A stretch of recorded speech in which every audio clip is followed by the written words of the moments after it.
Jamaah subuh yang dirahmati Allah, tema yang dipercayakan kepada saya adalah seputar pemahaman tentang surah Al-Fatihah.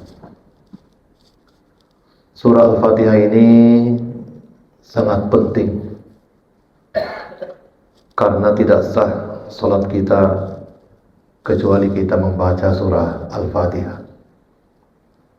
Itu berarti bahwa setiap hari kita berulang kali membaca surah Al-Fatihah, terutama sekali dalam salat 5 waktu kita. Sehingga sangat penting bagi kita, bagi muslim, untuk memahami dengan baik makna daripada surah Al-Fatihah. Sebab itu akan menjadikan kita khusyuk dalam salat, dan juga akan kita bawa dalam kehidupan bersosial kita surah Al-Fatihah tersebut. Jadi bukan hanya kita pakai dalam salat, tetapi juga dalam mengarungi kehidupan kita. Sangat penting kita untuk memahami surah Al-Fatihah. Surah Al-Fatihah ini dimulai dengan basmalah. Bismillahirrahmanirrahim. Basmalah ini juga kalau kita pahami sangat luar biasa. Sebab inilah kalimat yang diberikan oleh Allah Subhanahu wa Ta'ala kepada kita dalam rangka membangun ma'iyatullah, kebersamaan dengan Allah Subhanahu wa Ta'ala dimanapun kita berada. Bahkan oleh Said Nursi digambarkan bahwa orang yang menggunakan basmalah dalam kehidupannya sama seperti orang yang berkelana tetapi dia membawa rekomendasi Tuhan. Karena seluruh alam semesta ini adalah ciptaan Allah Subhanahu wa Ta'ala, makhluk Allah Subhanahu wa Ta'ala, tumbuh-tumbuhan, hewan, bangsa jin, malaikat dan sebagainya, karena ia pemegang rekomendasi Tuhan. Ibarat kita diberi ping, satu tanda oleh presiden, maka kemanapun orang jalan itu tidak ada yang menghalangi jalannya, tidak akan ditahan oleh satpam. Hanya pakai baju rompi saja jalan, tetapi yang memberikan rompi itu ada lambang di situ, penguasa yang memberikannya, maka kemanapun dia jalan akan diterima dan tidak ada yang bisa menghalanginya. Maka orang yang hidup di alam semesta ini, dia jalan dengan menggunakan rekomendasi Tuhan, itu sama seperti ia berjalan di muka bumi ini dan tidak ada satupun yang bisa menghalanginya, menghambatnya maupun mengganggunya, karena ia telah menggunakan rekomendasi Tuhan, yaitu Bismillahirrahmanirrahim. Oleh karena itu, karena seluruh makhluk Allah Subhanahu wa Ta'ala di alam semesta ini, maka kita pun diizinkan untuk menggunakannya dengan menggunakan rekomendasi itu. Tidak ada hak bagi kita, Bapak dan Ibu, untuk mencabut nyawa seekor ayam ketika kita menyembelihnya, karena pemilik daripada nyawa itu adalah Allah Subhanahu wa Ta'ala. Tetapi karena kita menggunakan rekomendasi Tuhan, menggunakan Bismillahirrahmanirrahim, lalu kita potong kepala ayam, karena kita meminta izin kepada pemiliknya, Allah Subhanahu wa Ta'ala, sehingga kita pisahkan antara jasmaninya dengan rohaninya ayam tersebut. Karena ia makhluk Tuhan, kita menggunakan rekomendasi Tuhan. Maka hewan-hewan yang tidak dibaca basmalah ketika kita menyembelihnya, kita tidak dibenarkan untuk memakannya. Hewan-hewan yang disembelih bukan atas nama Tuhan, kita dilarang untuk memakannya. Karena ketika penyembelihan itu tidak menggunakan rekomendasi Tuhan. Kalau ada pisang, batang pisang di dekat rumah kita, atau tumbuhan apa saja, ketika kita ingin menebang, tidak ada hak bagi kita untuk menebang pisang, karena pemilik daripada roh pisang itu untuk dia hidup dan memberikan manfaat untuk manusia adalah Tuhan. Maka Bapak dan Ibu ketika menebang pisang pun juga harus dengan menggunakan rekomendasi Tuhan. Jangan sembarangan menebang pohon, karena ia memiliki roh dan sebagainya. Maka menebang pisang gunakanlah dengan menggunakan rekomendasi Tuhan. Bismillahirrahmanirrahim. Ya. Oleh karena itu dalam sejarah manusia membangun ma'iyatullah, kebersamaan dengan Allah Subhanahu wa taala sekaligus menggunakan rekomendasi Tuhan dalam kehidupannya, bisa kita lihat betapa dahsyatnya penggunaan basmalah. Di satu sisi Bapak dan Ibu, kita selaku manusia mesti melalui yang namanya asbab, mesti melalui yang namanya sunnatullah. Tetapi kita tidak boleh bersandar kepada asbab, tidak boleh kita bersandar kepada sunnatullah, tetapi kita semestinya bersandar kepada Rabbul Asbab, Tuhan pemilik segala sebab, pemilik sunnatullah yang ada. Maka kita manusia semestinya melewati asbab, melewati sunnatullah, tetapi bersandar kepada Rabbul Asbab dan Rabb Sunnatullah. Mari kita lihat Bapak dan Ibu dalam sejarah. Nabi Nuh alaihi salam, seorang nabi yang luar biasa, diberikan mukjizat oleh Allah Subhanahu wa taala, umur yang panjang. Usia beliau 950 tahun. Beliau menghabiskan waktunya pagi dan petang, siang dan malam, terang-terangan maupun sembunyi-sembunyi berdakwah di jalan Allah Subhanahu wa taala. Lintas generasi ia dakwahi, meninggal satu generasi, muncul generasi yang lain, dia dakwahi lagi, muncul generasi berikutnya, belum juga dia meninggal. Tetapi yang beriman kepada Allah Subhanahu wa taala bilangan kecil saja dari orang-orang yang didakwahi oleh Nabi Nuh alaihi salam. Sampai pada titik jenuh, di mana Nabi Nuh alaihissalam melihat bahwa tidak ada kemungkinan lagi orang-orang yang hidup pada masa itu untuk beriman, kecuali hanya segelintir kecil yang beriman kepadanya. Maka ia kemudian mengeluh kepada Tuhan, kepada Allah Subhanahu wa taala. Ya Allah, ini kemampuanku hanya sampai di sini untuk berdakwah. Selebihnya itu saya serahkan kepadamu. Lalu Allah Subhanahu wa taala berjanji akan menurunkan azabnya kepada orang-orang yang tidak beriman. Mulailah Nabi Nuh alaihissalam disuruh buat perahu di atas sebuah gunung. Karena azab Allah yang akan datang adalah banjir bandang dari gunung dan tsunami dari laut. Maka salah satu di antara asbab untuk selamat itu disuruh buat perahu. Jadi kita manusia ini mesti melalui yang namanya sunnatullah, mesti melalui yang namanya asbab. Tetapi kita tidak boleh bersandar kepada asbab, tidak boleh bersandar kepada sunnatullah. Mesti kita bersandar kepada Rabbul Asbab, Tuhan pemilik sebab, dan Tuhan pemilik sunnatullah. Ketika datang masa yang dijanjikan oleh Allah Subhanahu wa taala, maka mulailah hujan lebat. Dan dari pori-pori tanah juga muncul kemudian air. Tidak berselang waktu yang lama, mulai datang banjir bandang. Dari gunung-gunung kemudian mengalir air yang begitu deras. Dan dari laut juga mulai sudah naik, mulai kelihatan gelombang. Maka orang-orang yang beriman kepada Nabi Nuh alaihissalam berlarian naik ke atas perahu yang telah disiapkan oleh Nabi Nuh alaihissalam. Tetapi apa yang terjadi? Nabi Nuh alaihissalam mengingatkan kepada umatnya, jangan bersandar kepada asbab, tapi bersandarlah kepada Rabbul Asbab. Wa qala rkabu fiha bismillahim majariha wa mursaha inna rabbi lagafurur rahim. Nabi Nuh menyampaikan kepada kaumnya, wahai kaumku, jangan berlarian begitu naik ke atas perahu, karena bukan perahu ini yang menyelamatkan kita. Perahu ini hanya asbab saja, ini hanya perantara saja.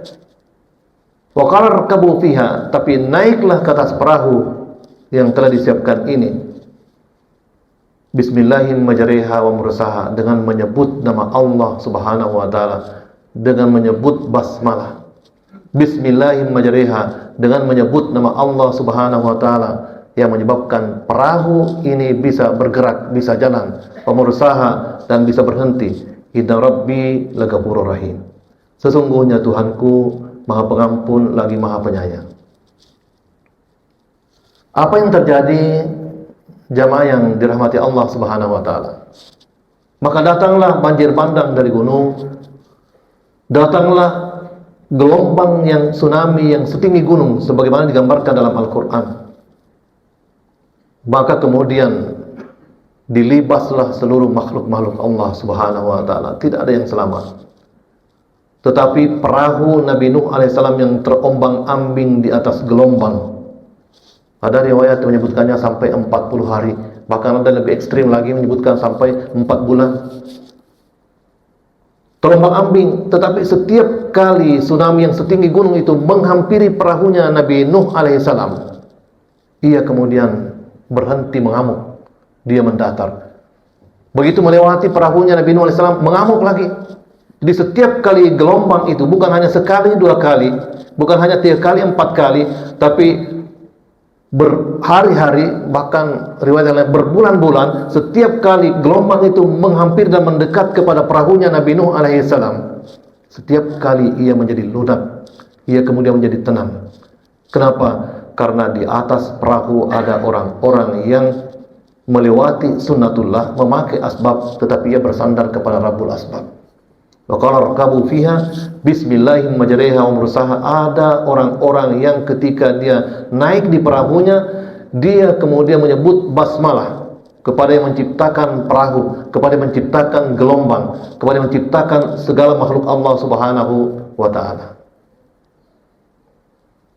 Bapak dan Ibu yang dirahmati Allah Subhanahu wa taala. Jadi berhari-hari, berbulan-bulan di atas perahu terombang-ambing, tetapi semuanya diselamatkan oleh Allah Subhanahu wa taala. Tsunami yang besar itu tidak merusak perahunya Nabi Nuh alaihissalam. Lalu ketika perahu itu bersandar, maka Nabi Nuh pun perintahkan kepada seluruh umatnya yang ada dalam perahu untuk mengumpulkan seluruh bekal-bekal yang ada. Ya, sisa-sisa bekal ada yang mungkin ada yang bawa beras, ada yang bawa labu, ada yang bawa dan sebagainya. Itu campur baur kemudian lalu dimasak, lalu kemudian terkenal dengan nama bubur Asyura. Ya, 10 Muharram. Bubur Asyura artinya bekal-bekal kita yang sedikit demi sedikit itu dikumpul, baru kita makan beramai-ramai. Dimakanlah. Jadi yang bawa bekal dan seterusnya dicampur semua itu menjadi bubur, lalu kemudian dimakan beramai-ramai. Kira-kira mirip-mirip dengan silaturahim nanti di masjid ini setelah salat. Ada yang bawa bandang-bandang, ada yang bawa onde-onde, ada yang bawa, kemudian dimakan bersama-sama. Yang bawa bandang-bandang mencoba memakan onde-ondenya dan sebagainya. Jadi ada kebersamaan di situ. Jadi jangan Bapak dan Ibu dilihat semuanya sebagai bidah, tapi ada nilai-nilai sosialnya juga di situ.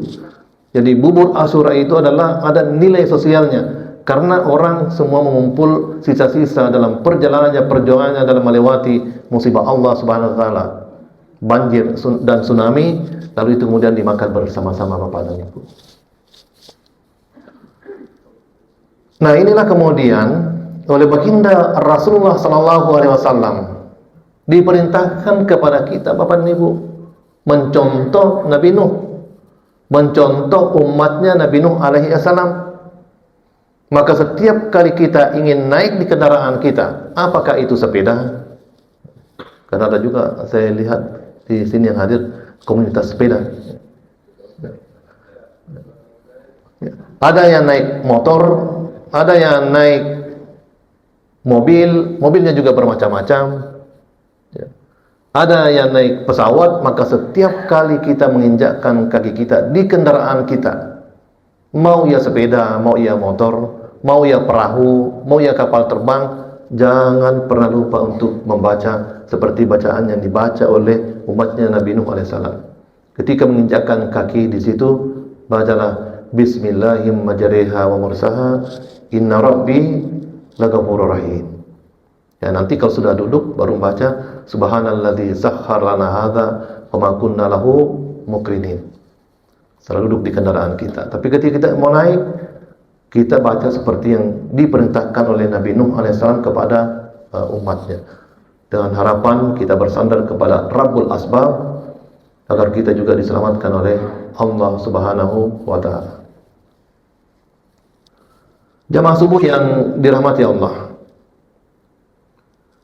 Nabi Sulaiman alaihi assalam, beliau nabi dan rasul. Beliau juga raja di raja. Beliau juga seorang dai.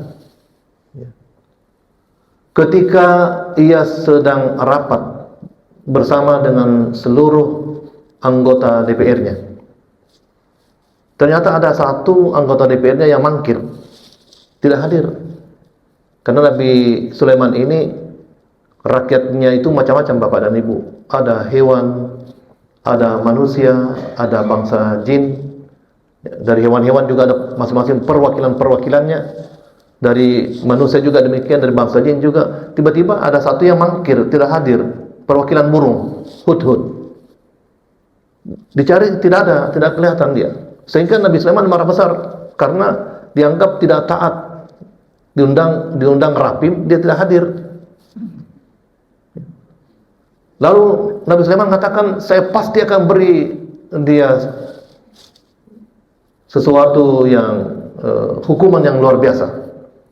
Tiba-tiba tidak jauh dari tempat itu, perwakilan burung itu kemudian dia mengatakan, ya Nabi Allah, saya tidak mangkir, tapi saya baru dari perjalanan yang reses yang jauh, dari tempat yang jauh, ya, dari negeri Sabah. Bayangkan, waktu itu rapat di Palestina, lebih dari 2000 km ke negeri Sabah. Dia baru kembali, saya baru sampai dari negeri Sabah, wahai Nabi Sulaiman. Dan di negeri itu saya mendapatkan waktu reses, ada satu kerajaan yang luar biasa. Pemimpinnya itu seorang perempuan ratu namanya Balqis. Tapi sayang, Balqis dan rakyatnya itu tidak beriman kepada Allah Subhanahu wa taala, tapi ia menyembah matahari. Lalu Nabi Sulaiman, kalau begitu tulislah dia surat. Nabi Sulaiman tulis surat kepada Ratu Balqis. Disuruh kembali itu burung, kalau begitu bawa kembali ini surat saya ke Ratu Balqis. Ketika surat itu sampai di Ratu Balqis, kemudian dibukalah surat itu. Maka bertanyalah petinggi-petinggi kerajaan Sabah, petinggi-petinggi Ratu Balqis, ya Ratu, apa isinya itu surat? Kata Ratu Balqis, innahu min Sulaiman. Ini surat ini dari Sulaiman. Ya. Surat ini dari Sulaiman. Ya. Innahu min Sulaiman. Nanti dibuka Bapak dan Ibu di surah mana itu tinggal. Innahu min Sulaiman. Surat ini dari Sulaiman. Wa innahu bismillahirrahmanirrahim. Dan dalam suratnya ini, Sulaiman memulai suratnya dengan bismillahirrahmanirrahim. Jadi dia mulai suratnya dengan bismillahirrahmanirrahim. Bayangkan Bapak dan Ibu, Nabi Sulaiman alaihissalam mengirim surat kepada orang yang belum beriman, kepada orang yang menyembah matahari, itu masih menggunakan bismillahirrahmanirrahim. Tapi Pak Rektor hari ini, banyak di antara mahasiswa kita S1, S2, S3 menulis skripsinya, menulis tesisnya, menulis disertasinya tidak lagi dimulai dengan bismillahirrahmanirrahim. Padahal yang membaca adalah mayoritas umat Islam. Ini Nabi Sulaiman kirim surat kepada orang yang tidak beriman, tapi ia mulai suratnya dengan bismillahirrahmanirrahim. Innahu min Sulaimana wa innahu bismillahirrahmanirrahim. Artinya apa? Artinya Nabi Sulaiman alaihissalam melalui asbab, dia berdakwah melalui surat, tetapi ia bersandar kepada Rabbul Asbab, agar supaya dakwahnya kemudian memberi pengaruh kepada orang yang didakwahi. Apa yang terjadi Bapak dan Ibu? Ketika Ratu Balqis kemudian diundang datang ke kerajaannya Nabi Sulaiman alaihi assalam, dan lalu kemudian dia melihat ternyata Nabi Sulaiman lebih hebat daripada dia. Lalu kemudian ia beriman kepada Nabi Sulaiman, dan seluruh rakyatnya pun ikut beriman kepada apa yang diimani oleh Nabi Sulaiman alaihi salam. Apakah karena retorikanya Nabi Sulaiman? Bukan. Tapi karena Nabi Sulaiman berdakwah, dia melalui asbab dengan kekayaannya, dengan membangun sesuatu yang jauh lebih hebat daripada apa yang dibangun oleh Ratu Balqis, dan ia mengirim surat, tetapi ia tetap bersandar kepada Rabbul Asbab, Tuhan pencipta alam semesta yang memerintahkan untuk berdakwah. Lalu kemudian Ratu Balqis bersama dengan seluruh rakyatnya ikut beriman kepada Nabi Sulaiman alaihissalam.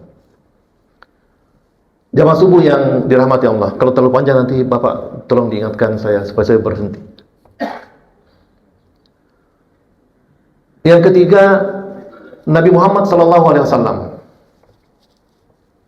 Nabi Muhammad ketika beliau bertahanus berenung di sebuah gua di Jabal Nur, Gua Hira, tiba-tiba wahyu pertama turun kepada Nabi Muhammad SAW. Malaikat Jibril membentangkan tulisan di hadapan Nabi Muhammad SAW. Iqra, baca ini wahai Muhammad. Nabi Muhammad tidak pernah belajar membaca, tidak pernah belajar menulis. Nabi yang ummi, Nabi yang tidak tahu membaca, tidak tahu menulis. Bagi kita itu adalah aib, karena kita wajib belajar.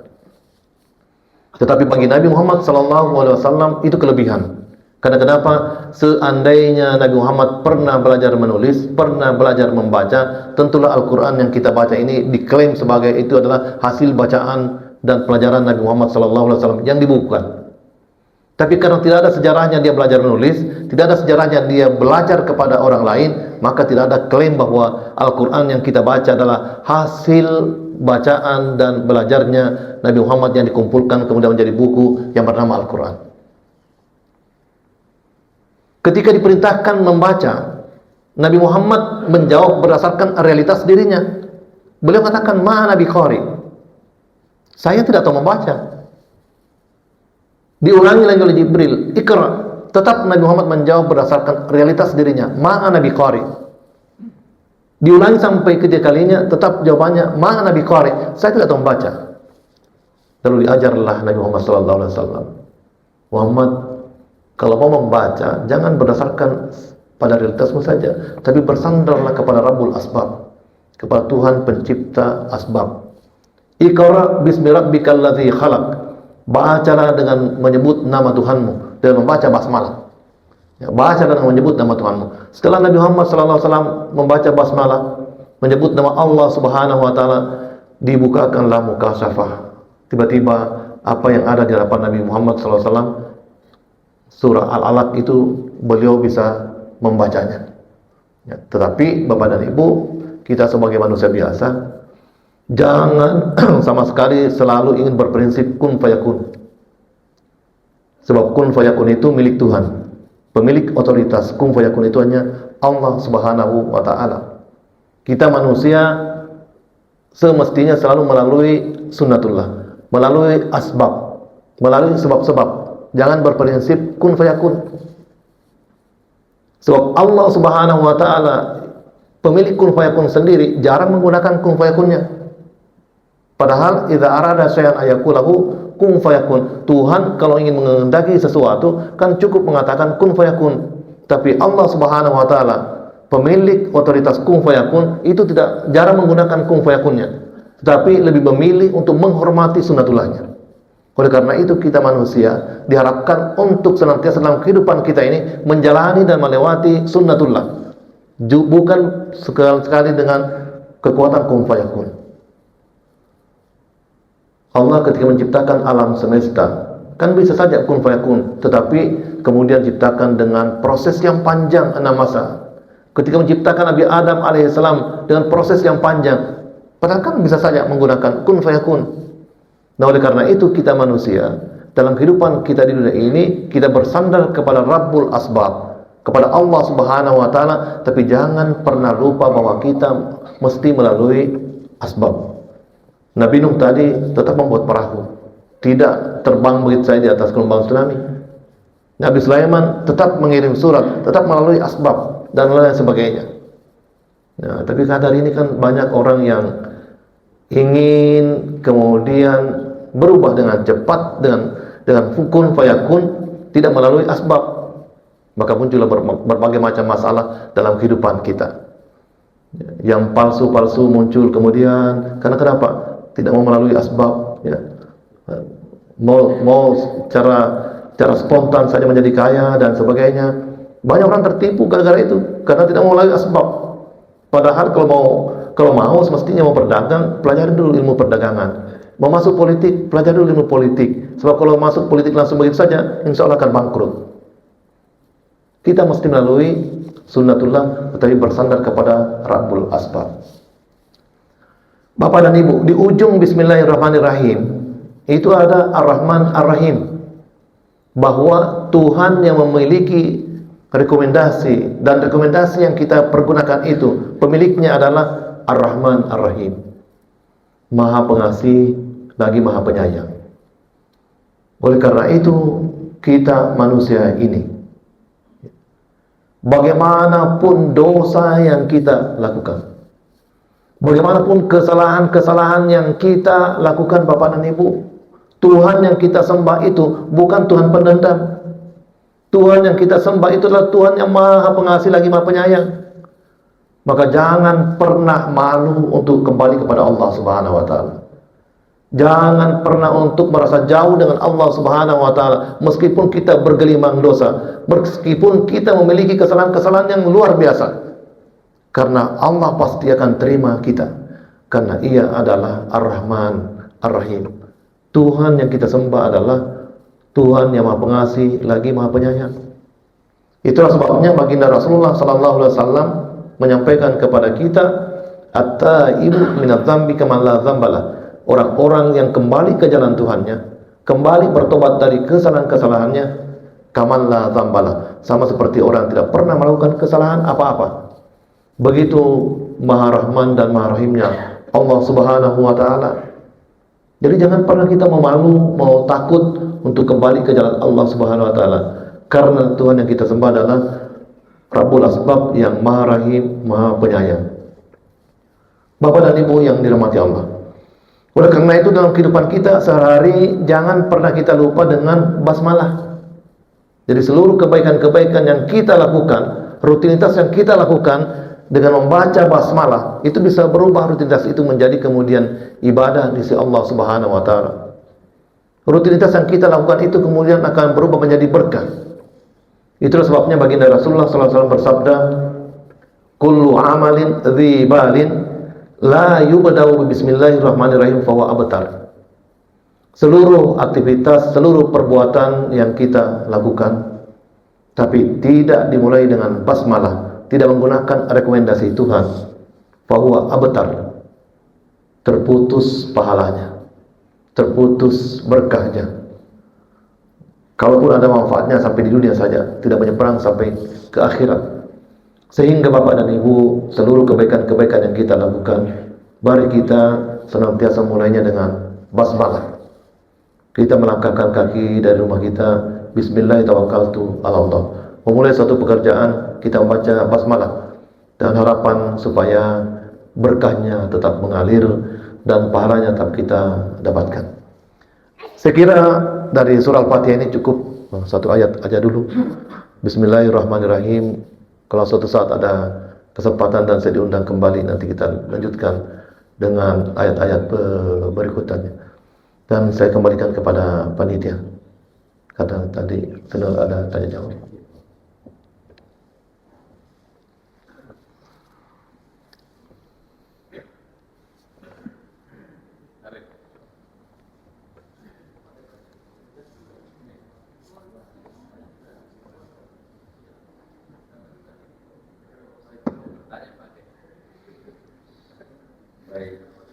Assalamualaikum warahmatullahi wabarakatuh. Waalaikumsalam warahmatullahi wabarakatuh.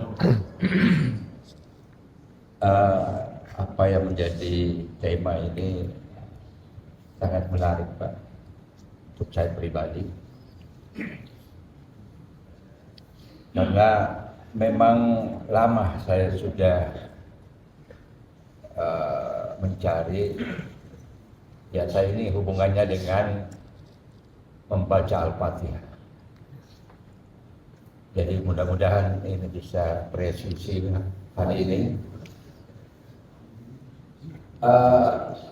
Ada banyak yang saya dengar, jadi ini ada dua versi. Kalau lagi sholat, Iya. itu ada yang tidak kedengaran basmalahnya, ada yang sedikit kedengaran, Iya. ada yang sama 7 ayat Iya. dalam Al-Fatihah. Nah, saya sangat terkesan untuk acara subuh hari ini karena ini yang dikupas. Jadi mohon juga dari apa yang saya tanyakan ini Pak Prof Iya. diluruskan. Iya.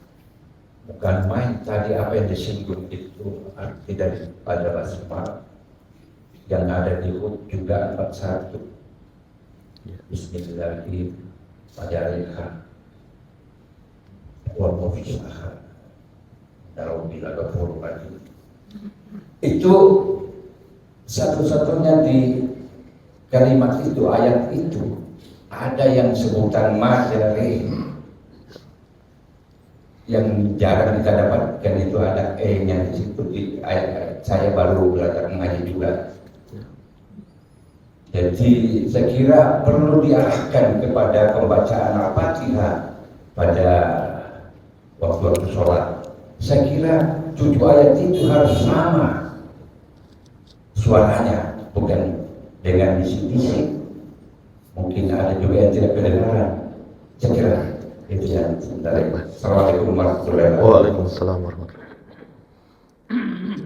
wabarakatuh. Langsung atau dikumpul? Oh ya, ada lagi. Baik. Langsung. Ya. Baik Bapak dan Ibu, ya, jadi para mufassir memiliki pendapat yang beragam tentang surah Al-Fatihah, tetapi seluruhnya sepakat bahwa 7 ayat. Tidak ada satupun yang mengatakan bahwa Al-Fatihah 6 ayat. Ada yang masukkan Bismillahirrahmanirrahim sebagai ayat, dan ada juga yang pada ayat ke-7 itu ghairil maghdubi alaihim waladdallin jadikan sebagai satu ayat yang tidak memasukkannya Bismillahirrahmanirrahim. Tetapi mayoritasnya memasukkan Bismillahirrahmanirrahim. Kemudian dalam salat ada yang besar kedengaran, ada yang kecil kedengarannya, bahkan ada mungkin yang tidak mendengar bacaan Al-Fatihah. Ya, bacaan Bismillahirrahmanirrahim. Tentu yang kita terima adalah secara talaqi dan secara tauqifi dari Rasulullah SAW. Jadi kalau mau diunut itu, diruntut penerimaan Al-Quran Bapak dan Ibu, kan seluruhnya secara talaki dengan tauqifi. Talaki itu bertemu guru dengan murid, mulai dari Jibril ke baginda Rasulullah SAW, berulang kali dibaca dari Jibril dari Nabi Muhammad ke sahabat, sahabat ke tabi'in, sampai seterusnya kepada kita. Nah, periwayatan itu ada yang membaca dengan jahar Bismillahirrahmanirrahim seperti yang sering kita dengar. Tetapi ada juga sahabat yang meriwayatkannya tidak besar. Analisisnya mungkin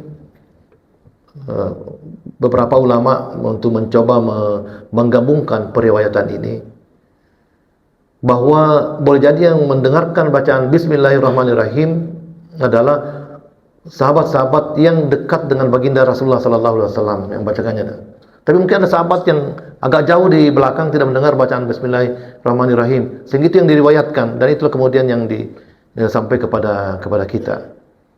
Jadi tidak ada yang perlu dipersalahkan yang jahar basmalahnya dengan yang sedang basmalahnya. Kemudian biasa juga dalam periwayatan beberapa riwayat, terkadang mungkin Rasulullah bukan hanya basmalah, tapi yang lain juga seperti ada perbedaan-perbedaan tata cara salat dan sebagainya. Di satu sisi Rasulullah salat dan itu dilihat oleh sahabat, itu diriwayatkan. Di sisi yang lain Rasulullah melakukan hal yang lain, lalu itu yang kemudian diriwayatkan oleh sahabat baginda Rasulullah. Ya.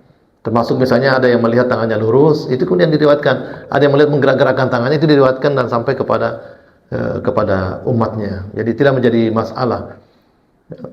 Ada yang mendengarkan Rasulullah SAW kunut dalam salat subuh, itu diriwayatkan.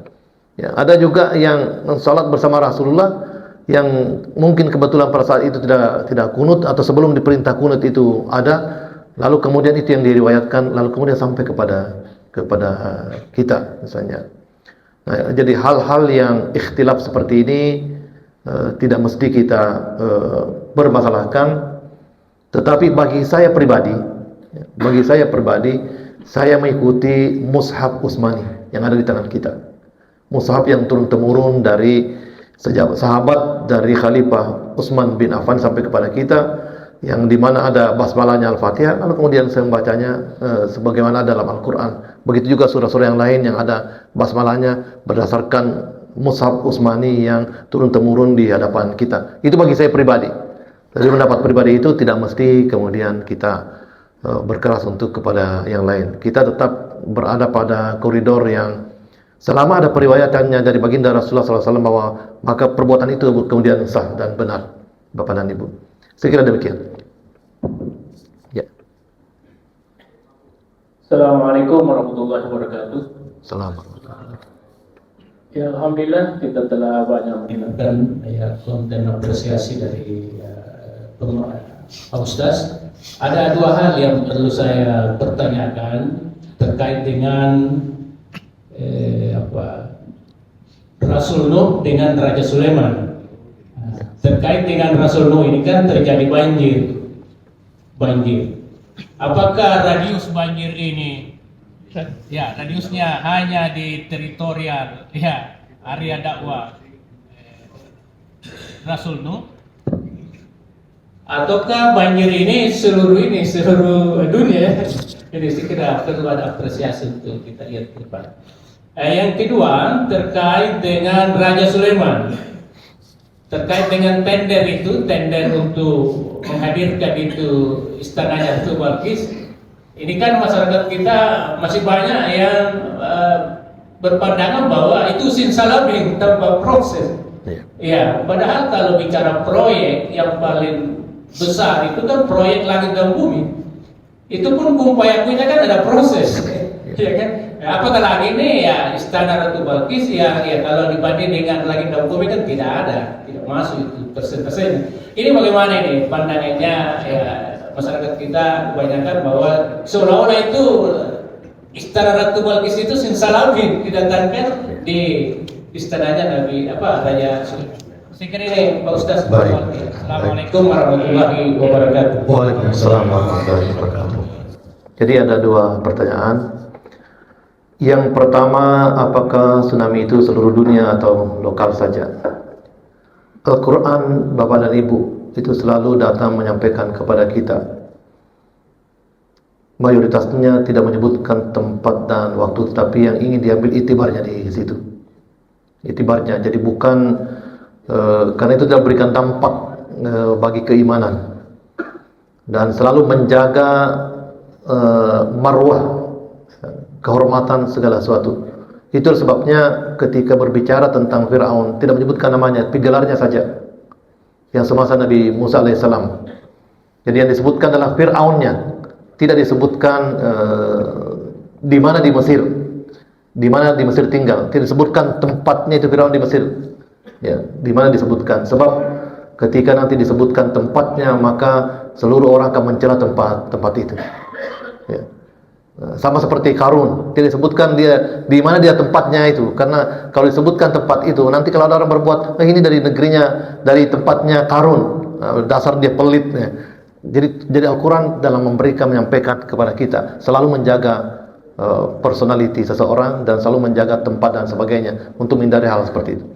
Sama seperti ini tsunami ini, tidak perlu kita pikirkan apakah lokal saja atau seluruh dunia. Tetapi yang mau diambil itibarnya adalah terjadi tsunami karena orang-orang di situ tidak beriman, dan ternyata ada yang lolos daripada tsunami karena dia menggunakan rekomendasi Tuhan. Bismillahirrahmanirrahim wa mursaha inna rabbi laghafurur rahim.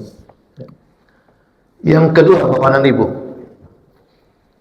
persoalan pindahnya ya, bukan di sana Pak ya, tapi singgah sananya. Singgah sana itu mungkin semacam kursi kebesaran. Ya. Tidak bisa kita pahami itu kecuali kita memahami sunnatullah. Nah, ternyata Bapak dan Ibu, terkadang kita berpikir itu membawa persoalan itu kepada pribadi kita sebagai manusia.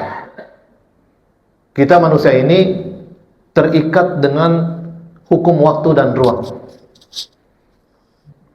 Tadi subuh saya dari rumah misalnya jam 4.30 menit.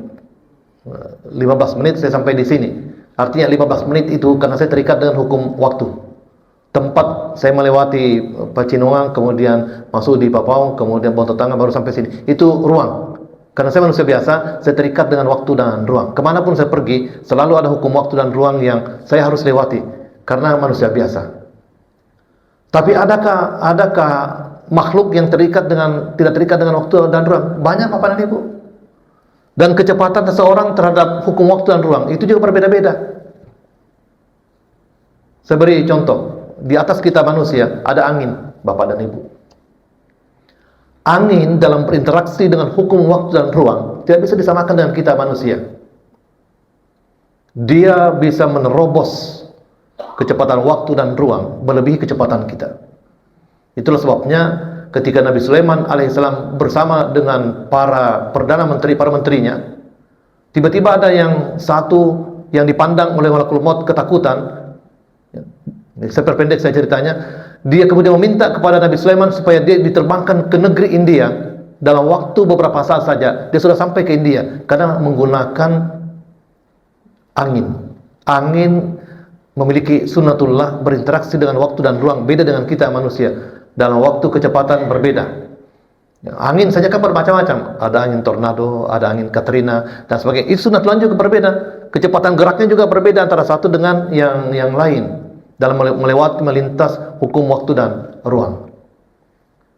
Di atas angin masih adakah? Masih ada.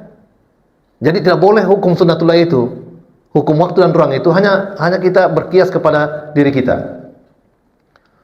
Nabi Sulaiman alaihissalam itu ketika dia melihat rakyatnya, dia mau coba siapa gerangan di antara rakyat ini yang memiliki peluang untuk membangkang.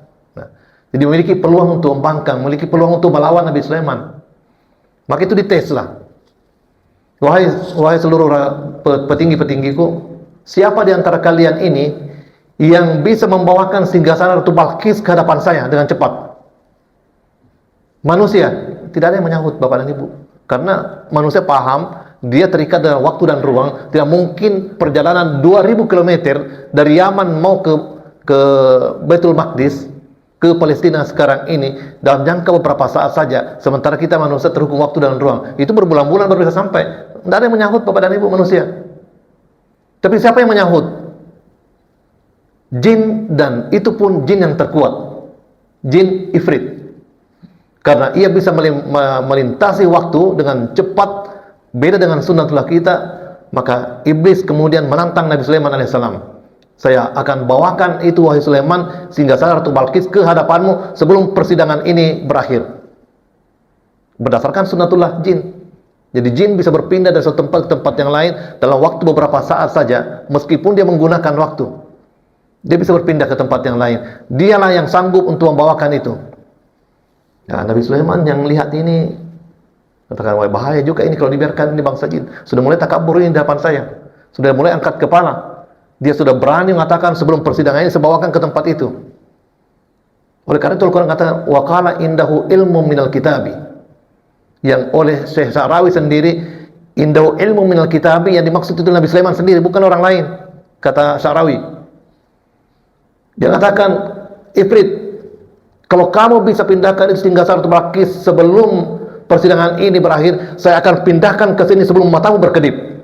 Dan sebelum matanya Ifrit berkedip, sudah ada itu singgasana atau Balqis di situ. Kenapa? Karena Nabi Sulaiman alaihissalam bisa menundukkan angin, bisa menundukkan yang lain, bahkan mungkin bisa menundukkan kecepatan yang lebih cepat daripada kecepatannya Ifrit. Sehingga begitu selesai bicara, tiba-tiba singgasana itu sudah ada di hadapannya. Singgasana. Masih ada yang lebih cepat daripada itu? Masih ada, Bapak dan Ibu? Malaikat penjaga langit dan bumi, kecepatan geraknya itu sekali gerak 1000 tahun. Bukan lagi berdasarkan kecepatan cahaya dan sebagainya. Artinya kecepatan perputaran bumi itu 1000 tahun sekali bergerak malaikat penjaga langit dan bumi. Dalam surah As-Sajdah disebutkan, yudabbirul amra minas sama'il ardi tsumma ya'ruju ilaihi fi yawmin kana miqdaruhu alfasanah. Penjaga langit dan bumi itu ketika dia naik turun membawa perintah Tuhan, sekali bergerak 1000 tahun. Masih ada yang lebih cepat daripada itu? Masih ada, Bapak dan Ibu? Jadi jangan kita menghukum sunnatullah waktu dan ruang itu hanya satu makhluk saja.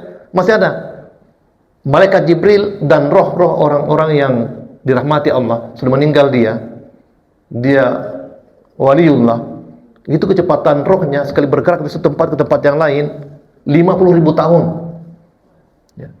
Baca surah Al-Ma'arij. Dalam surah Al-Ma'arij disebutkan ta'arujul malaikatu warruhu ilaihi fi yawmin kana miqdaruhu 50 alfasanah. Malaikat Jibril dan roh yang dirahmati Allah Subhanahu wa taala itu sekali bergerak dia ke atas 50.000 tahun pergerakan. Nah, itulah sebabnya kaitannya dengan Isra Mi'raj. Ketika Rasulullah Isra Mi'raj bersama dengan Jibril, itu berarti kecepatan gerak yang diberikan kepada Muhammad itu 50.000 tahun. Jadi apa yang disaksikan oleh Muhammad dalam perjalanan Isra Mi'rajnya boleh jadi nanti menjadi kenyataan 1000 tahun. Boleh jadi nanti 50.000 tahun baru kemudian kejadian. Dulu Pak, tidak pernah kita membayangkan bahwa bisa dilihat di tangan kita ketika Isra Mi'raj kan Nabi Muhammad diminta kepada orang Mekah, kalau kamu betul Isra Mi'raj, perlihatkan kepada kami, jelaskan kepada kami pintu-pintu itu Masjidil Aqsa.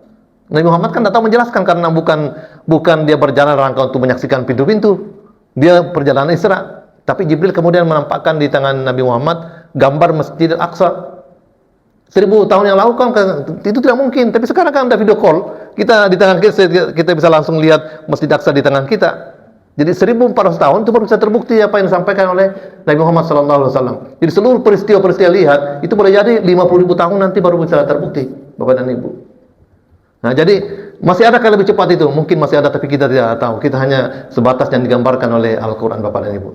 Jadi tidak semua makhluk itu Pak satu sisi saja. Nah, kita mengatakan sinsalabin karena pemikiran kita bawa kepada diri kita bahwa kita ini tidak mampu untuk melakukan gerak, kita terbatas waktu dan ruang, tapi banyak makhluk-makhluk Allah Subhanahu wa taala yang kalau dia bergerak tidak terikat lagi dengan waktu dan ruang, sama seperti kita Bapak dan Ibu.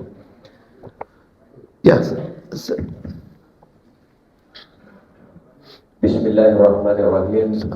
Assalamualaikum warahmatullahi wabarakatuh. Waalaikumsalam warahmatullahi wabarakatuh. Mengawali pertanyaan saya memulainya dengan kata bismillah. Saya khawatir salam saya tidak sah kalau saya tidak memulai dengan kata bismillah. Seperti halnya segala aktivitas kita harus dimulai dengan bismillah.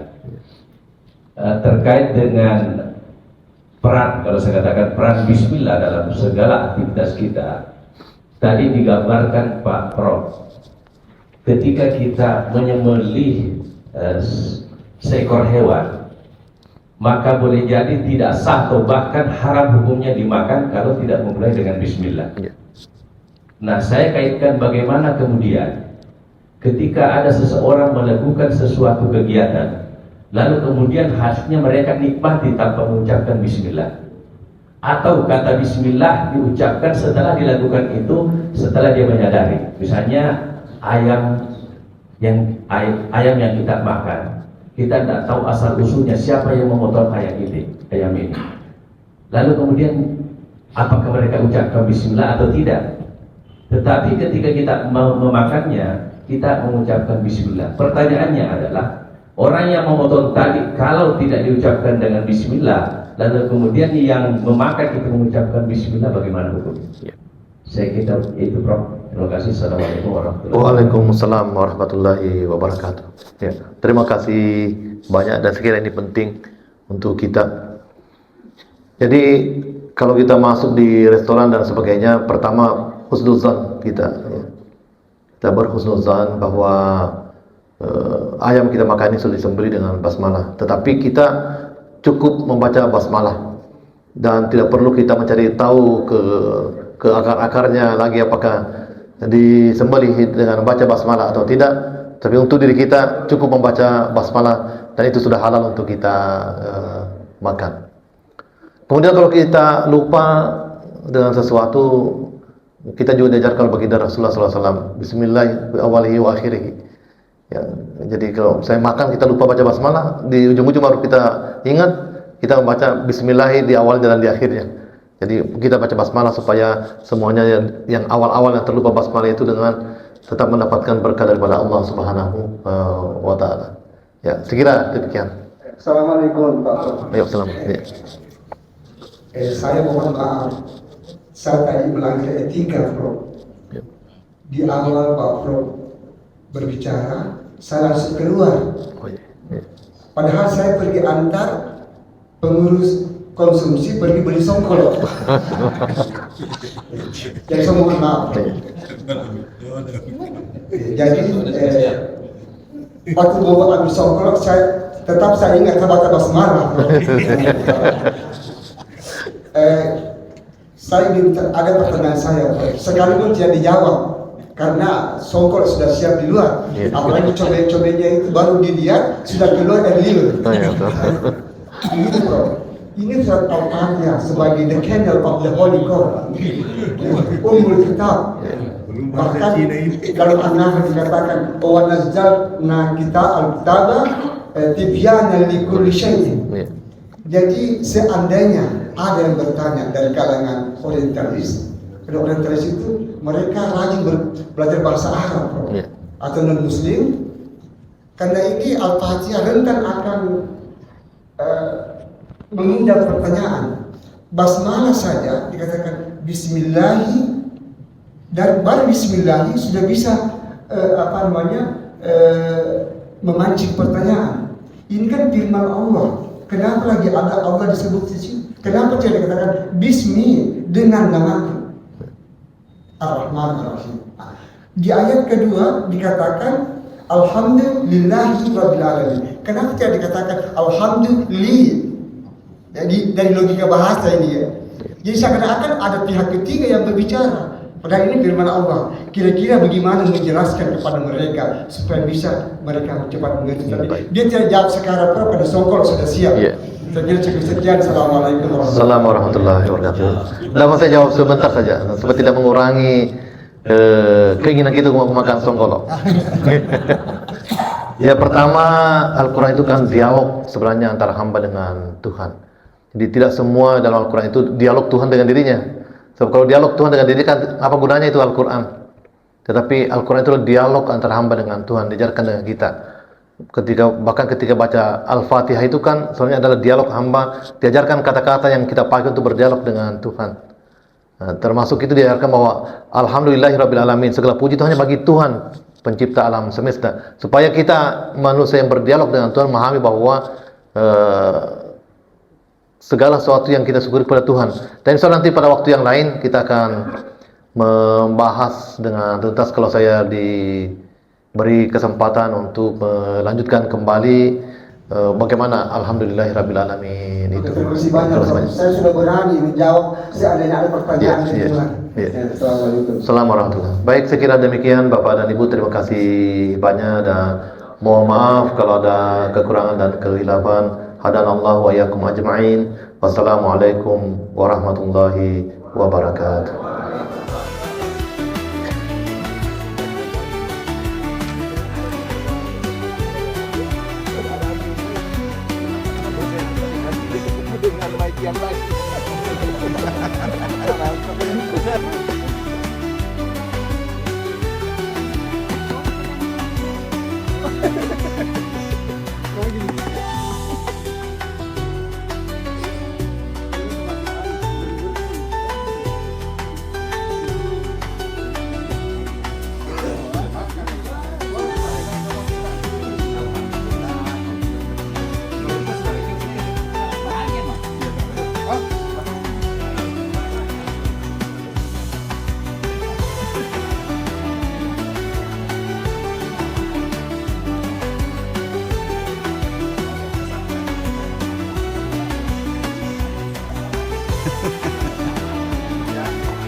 tidak dilakukan karena kalau mau bertanya Oh, body, jelek juga.